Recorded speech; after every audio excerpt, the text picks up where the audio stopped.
एक कहानी बच्चों, आज मैं आपको कई तरह के सांपों की कहानी सुनाऊंगी। सांप कई तरह के इस प्रकार की, कोई छोटे पतले मोटे जहरीले लंबे, जमीन पर पेड़ों पर रहने वाले तथा एक जाति के जहरीले भी। तो बच्चों, कहानी कुछ ऐसी है कि दिन भर में काम करके जब अपने छत वाले कमरे में मैं शाम के समय जाती तो कमरा खोलती, उसमें बैठती, अपनी कहानी लिखती, पौधों को पानी देती, पक्षियों को दाना डालती और पानी भरती, जिसको सुबह आकर वो खाते। तो मेरे ही साथ वाले घरों को बहुत गुस्सा आता। वो जीत झज्जर गांव के रहने वाले इस प्रकार सबको अपनी तरफ कर लेते।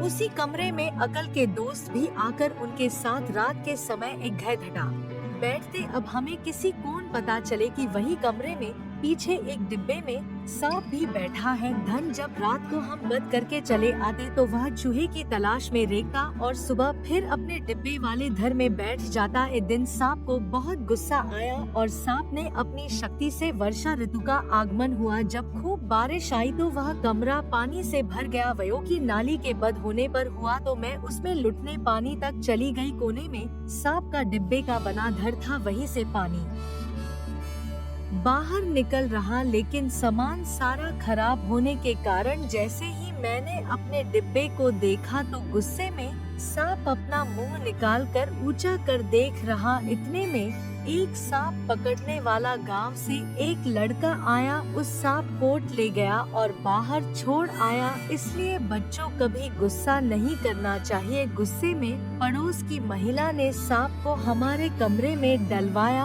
और हो सकता था कि वो सांप भी गुस्सेल और पड़ोसी भी गुस्सेल, वो उनको हानि भी पहुंचा सकता था। इसलिए बच्चों, कहा जाता है कि गुस्सा इंसान को खत्म कर सकता है, हमें बेमतलब क्रोध नहीं करना चाहिए। वयों की कभी कभी अपना गुस्सा ही अपने को नुकसान पहुंचा सकता है। अगर वो ही सांप उन पड़ोसी के घर में अपना घर बना लेता तो तब तक देर हो चुकी होती, उनको काट भी सकता था। आता करने से पहले सोचो, ऐसा पुराणों में कहा है। Bye Nikharika channel, share, like video. धन्यवाद।